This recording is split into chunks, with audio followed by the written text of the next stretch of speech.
Magical giant काऊ house. Sundernagar गांव के पास एक जंगल था।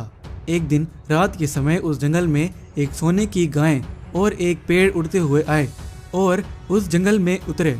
वो सोने की गाय जंगल में उतरते ही एक साधारण गाय में बदल गई और सुंदरनगर गांव की तरफ जाने लगी। सुंदरनगर गांव में टिंकू नाम का एक छोटा लड़का रहता था। टिंकू ने उस गांव में रहने के लिए एक छोटी सी झोपड़ी बनाई हुई थी। टिंकू को पशु पक्षियों से बहुत लगाव था। टिंकू ने अपने पास एक छोटा गाय का बच्चा पाला हुआ था। वो उस छोटी गाय के बच्चे का बहुत ख्याल रखता था। वैसे टिंकू दिन के समय गांव में एक आम का ठेला लगाता था और आम बेचा करता था।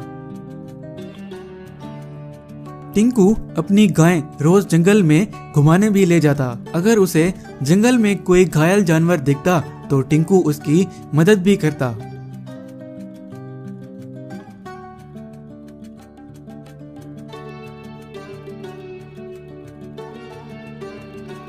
गांव में जिस जगह पर टिंकू ने अपनी वो झोपड़ी बनाई हुई थी उसके साथ एक खाली घर था। एक दिन एक अजीब सा दिखने वाला बूढ़ा आदमी उस घर में रहने के लिए आया। उस बूढ़े आदमी के पास एक छड़ी भी थी। टिंकू भी उस आदमी को देख रहा था तो टिंकू उसे देख के सोचने लगा, ये कैसा अजीब आदमी है। ये दिखने में तो मुझे कोई शैतानी जादूगर लग रहा है, जैसा कहानियों में होता है। मुझे इस आदमी से दूर रहना होगा। जल्द ही मुझे अपनी रहने की जगह बदलनी होगी।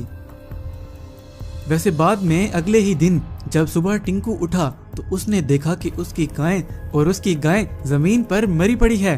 तो वो ये देखकर बहुत दुखी हुआ। वहीं उसके पास गांव का एक आदमी आया तो वो आदमी टिंकू से, गांव में कोई बहुत भयंकर बीमारी फैली है। सारे गांव के लोगों के जानवर मर रहे हैं। कल पास के घर में रहने के लिए एक अजीब बूढ़ा आदमी आया था। मुझे उस पर शक है, उसने ही कुछ किया होगा। वो दिखने में भी जादूगर जैसा लग रहा था।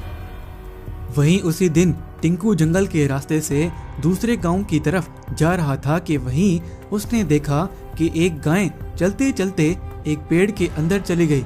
तो ये देखकर टिंकू, ये कैसे हुआ? एक गाय पेड़ के अंदर चली गई, ये तो नामुमकिन है। मैं भी इस पेड़ में जाने की कोशिश करता हूँ। तो टिंकू उस पेड़ के अंदर जाने के लिए आगे बढ़ने लगा और चलते चलते टिंकू उस पेड़ के अंदर चला गया। टिंकू उस पेड़ के अंदर पहुंच गया तो उसने देखा कि वहीं पर बहुत सारी गायें खड़ी हैं और उन गायों को पंख भी लगे हुए हैं। ये देखकर टिंकू भी बहुत आश्चर्य हुआ। वहीं सामने उसकी नजर एक गाय जैसे दिखने वाले एक घर पर पड़ी। तो टिंकू, ये कैसी जगह है? यहाँ पर तो बहुत सारी जादुई उड़ने वाली गायें खड़ी हैं और यहाँ पर एक गाय जैसा दिखने वाला घर भी है। मैं इस घर में जाकर देखता हूँ इस घर के अंदर क्या है। तो टिंकू उस घर की तरफ जाने लगा। ऐसे ही टिंकू उस घर के अंदर पहुँच गया तो उसने देखा कि वहीं पर बहुत सारा सोना पड़ा हुआ है और वो पूरी जगह भी सोने से बनी हुई है। वहीं टिंकू के सामने एक सोने का बैल प्रकट हुआ तो वो सोने का बैल बोला, टिंकू, स्वागत है तुम्हारा हमारी इस जादुई दुनिया में। हमने ही तुम्हें यहाँ पर बुलवाया है। हमें तुम्हारी मदद की जरूरत है। ये कैसी जगह है और यहाँ पर ये बोल भी सकते हैं? ऐसी जगह तो मैंने पहले कभी नहीं देखी। तुम अभी धरती से बहुत दूर जादुई नगरी में हो। यहाँ पर रहने वाला हर जानवर बोल सकता है। हमें तुम्हारी मदद चाहिए। एक शैतानी जादूगर को खत्म करने में हमारी शक्ति धरती लोक पर काम नहीं करती। उस जादूगर को सिर्फ तुम ही हरा सकते हो। मैं आपकी मदद करूंगा उस शैतानी जादूगर को हराने में। वहीं उस बैल ने अपने जादू से एक जादुई मणि प्रकट की तो वो बैल, ये लो, ये जादुई मणि है। तुम इसे इस्तेमाल करके उस जादूगर को हरा सकते हो। टिंकू ने उस बैल से वो मणि ले ली और वापस अपने गांव चला गया। गांव जाते जाते बहुत रात हो गई थी। टिंकू चलते हुए जा रहा था कि वहीं उड़ते हुए उसके सामने वो जादूगर आ गया। उस जादूगर ने टिंकू पर हमला करने के लिए कोई मंत्र बोलना शुरू ही किया था कि वहीं टिंकू ने उसके मंत्र बोलने से पहले उस पर वो मणि इस्तेमाल कर दी तो वो जादूगर वहीं आग में जलकर गायब हो गया। जब टिंकू वापस अपनी झोपड़ी की तरफ गया तो उसने देखा कि वहीं पर बहुत सारा सोना पड़ा हुआ है और उसको देखकर टिंकू बहुत खुश हो गया। बाद में टिंकू ने वो सोना बेचकर एक बहुत बड़ा घर भी बनवाया और वो बहुत ही अमीर हो गया। Magical giant elephant. बहुत दूर एक टापू पर सोने के हाथी रहते थे। वो आकार में बहुत बड़े थे। एक गांव में मनोज नाम का आदमी रहता था। वो बहुत चालाक और शातिर आदमी था। वो हर दिन कुछ न कुछ नया करने की कोशिश करता रहता। कभी वो उड़ने वाला साइकिल बनाने की कोशिश करता और कभी वो जानवरों पर प्रयोग करता। एक दिन टीवी में एक टापू पर छुपे हुए खजाने की खबर आ रही होती है। वो खबर मनोज भी देख लेता है। मनोज उस खजाने की खबर सुन के सोचने लगता है, अगर मैं इस खजाने तक पहुंच जाऊं तो मैं इस गांव का सबसे अमीर आदमी बन जाऊंगा। उस गांव में एक बदमाश सेठ रहता था। उसका नाम मुन्ना सेठ।